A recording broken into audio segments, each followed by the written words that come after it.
Hey guys, and welcome back to my channel. Today I'm doing something a little bit different, and I'm going to review two books that I've read for January 2020.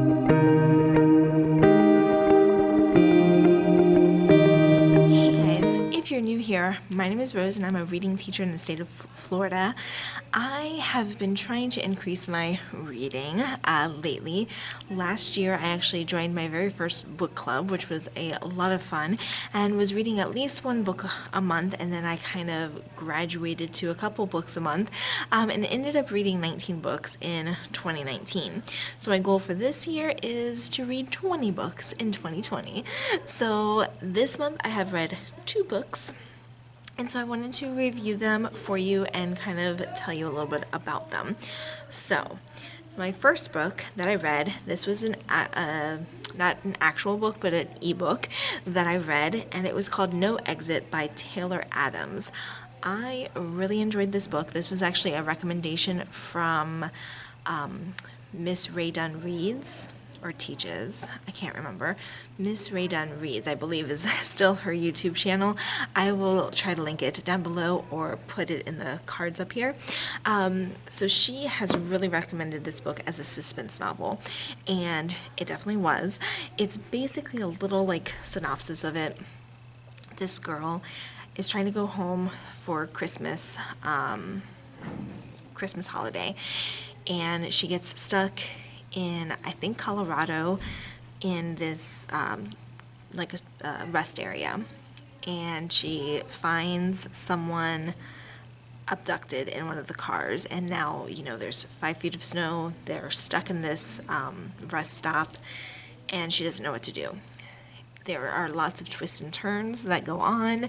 You don't know what's happening. You don't know who's what and when and where and why. And it goes all the way to the very end of the book. So I really enjoyed this. Definitely a suspense novel.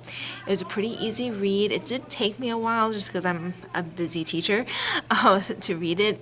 But I always wanted to come back for more. So it was very good. Really, really liked it. Would highly recommend that one, especially if you're into suspense thrillers. The second book I read was The Coincidence of Coconut Cake by Amy E. Richard, and I really, really enjoyed this one. Now, this one I listened to it through audiobook. So a couple of things with that. First, I was listening to it mostly like on my way to work or at the gym. So that's how I kind of read it. Again, it kind of takes me a while to do those, just because I have to be doing something with an audiobook.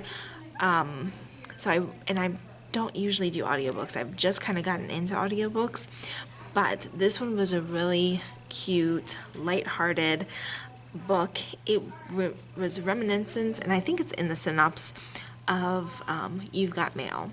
So you remember that movie? Way back in the day. Very similar to that, except that the girl is a chef and the guy is a food critic. So yes, but it's a very, very cute book. Loved it. Great story, just a lighthearted, feel-good book. There's a couple parts that you're like, but other than that, it works out, and everything is good. So really like that book. It was a great audiobook too. The person who read it, it was good. It was great. So those are the 2 books that I read. No Exit, more suspense thriller. There's also times in that book that you're like, what is going on? And you get kind of angry and upset. Those are the best kind of books though, right? So thriller, suspense, No Exit by Taylor Adams. And then if you just want a lighthearted book, definitely The Coincidence of Coconut Cake, a must read or a must listen. Definitely recommend that one as well. So thank you guys so much for watching my book review of January 2020, and I will check back with you guys next time. Hopefully I will have read some good ones in February for you, and if you haven't done so already, please make sure that you like, comment, subscribe, and make sure that you turn those bell notifications on so that you are informed when I post a new video. I'll talk to you guys later. Bye!